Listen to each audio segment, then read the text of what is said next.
of digital disruption on competitive forces. As it has been discussed, digital enterprises are expected to continue to absorb disruptive technology and adapt their business models as they try to survive and prosper in a business environment that is based on disruptiveness as a way of generating dynamic competitiveness and setting the path for the future.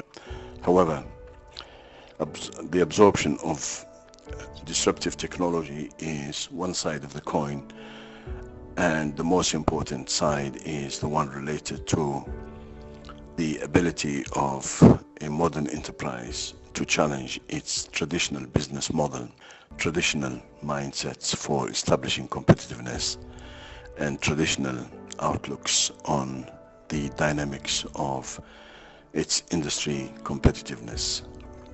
This perhaps leads us to analyze the wider competitive forces, and in particular the 5 forces developed by Professor Michael Porter.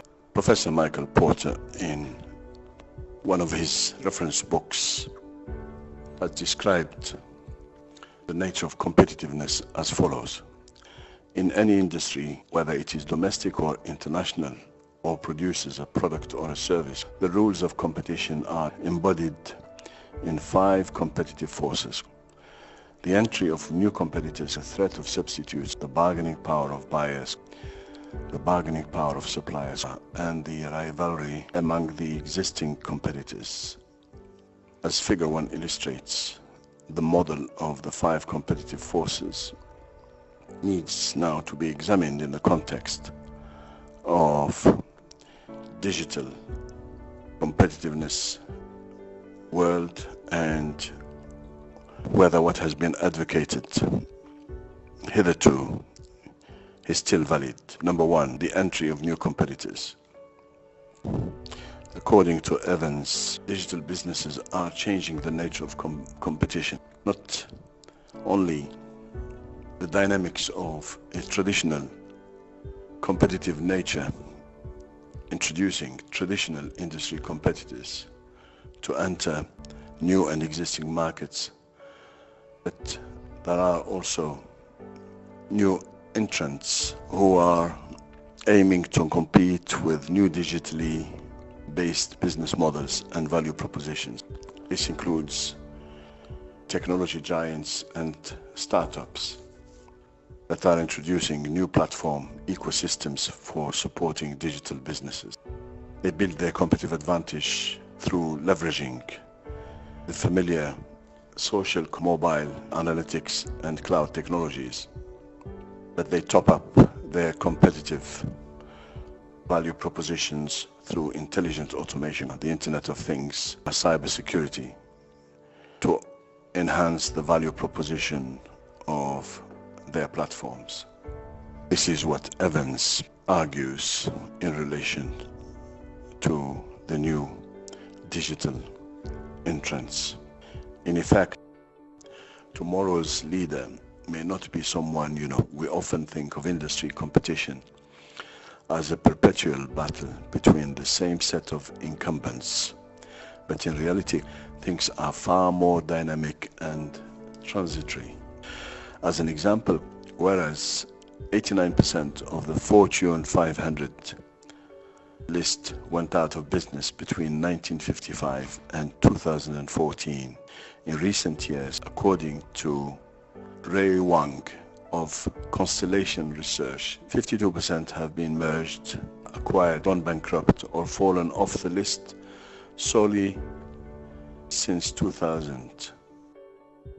Ease of entry insofar as startups and digital disruptions are concerned is because the barriers established by traditional powerful business organizations protecting the turf and their industry sectors have been lowered This is due to the fact that a digital-based business model requires very little capital and can introduce extremely large economies of scale, such has been the case, for instance, of WhatsApp.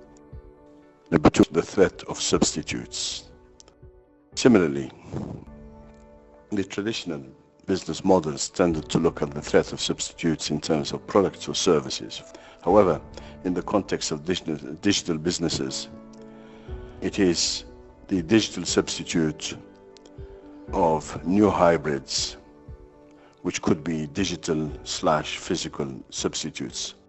For instance, in relation to taxi services, Uber and Easy Taxi have introduced a hybrid model which competes through a digital app for consumers and taxi drivers, and the network supported through physical taxis. Digital services leverage extensively through physical products and provide new opportunities for the end user, and thereby are easily scaled up.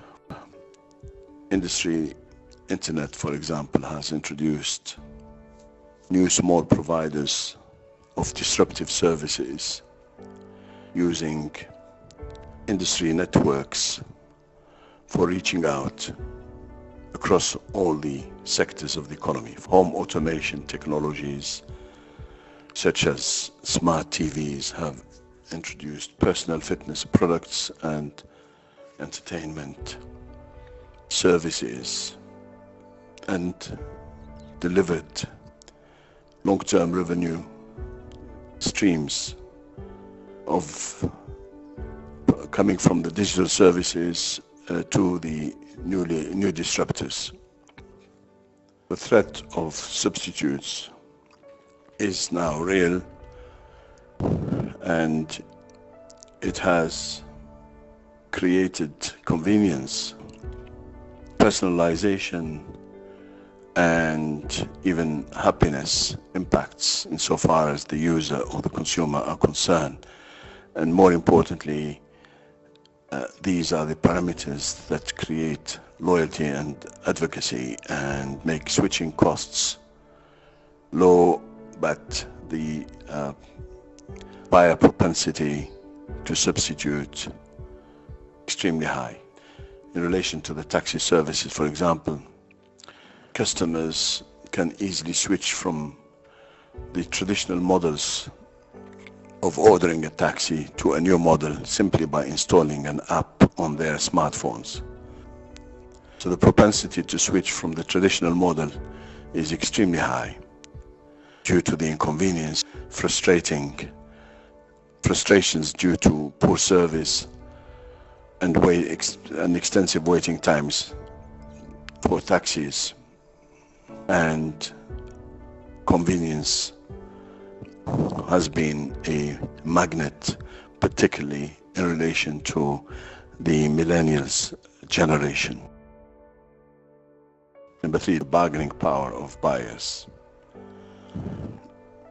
The new reality, in particular the new millennial generation, is one that is characterized by the need for consumption and driven by the need to be proactively involved through co-creation and to determine their own individualized customer experiences. This therefore challenges the traditional business models of a push perspective of products and services, where the customer tends to be considered passive and is only a recipient of what has been conceived, developed, produced, and delivered to them. Through disruptive technology, the bargaining power of today's consumer is immense.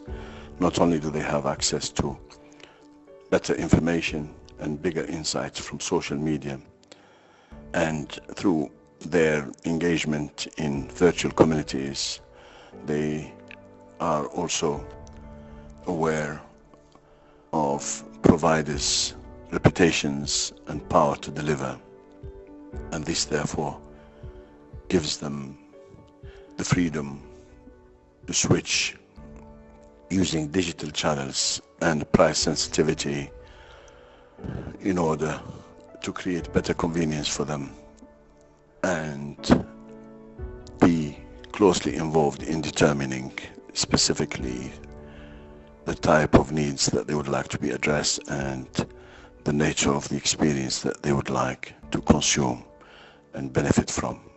Number 4, the bargaining power of suppliers. Similarly, suppliers can influence the speed with which the adoption of digital business models and are now considered to be critical partners and collaborators in the development of new business models. The new role of suppliers who have digital capabilities is to be connected in the core aspects of a newly redefined business model by working on value creation itself and supporting not just through services or peripheral support operations, but rather to determine the level of innovativeness required in developing the necessary value proposition for the end customers. This also means that their bargaining power extends the benefits that are likely going to come their way from being a co-creator and a collaborator in value creation and value delivery on a longer term sustainable basis. Number 5, the rivalry among the existing competitors. The nature of competition has also changed as a result of digital disruption.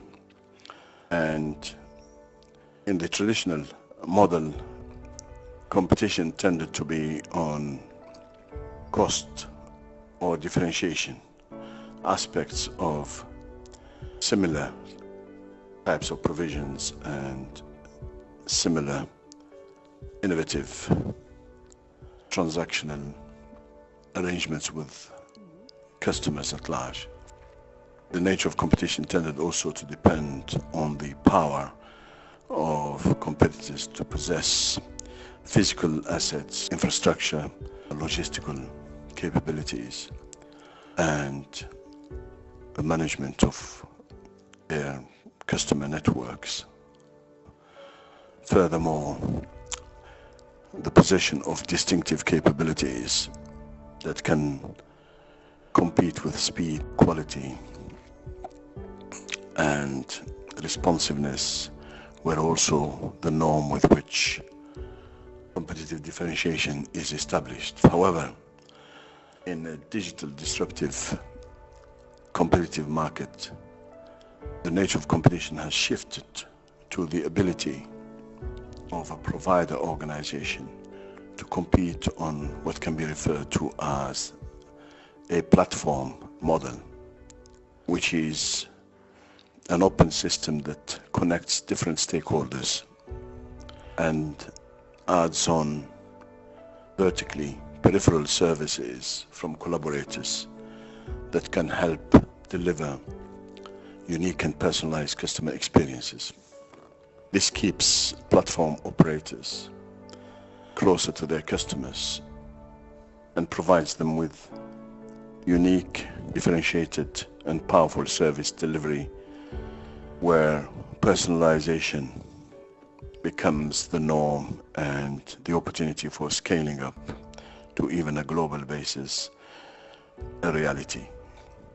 As Evans reports from an article in The Guardian, quote, "Today, any service provider and even content provider risks becoming hostage to the platform operator, which, by aggregating all those peripherals and streamlining the experience of using them, suddenly moves from the periphery to the center."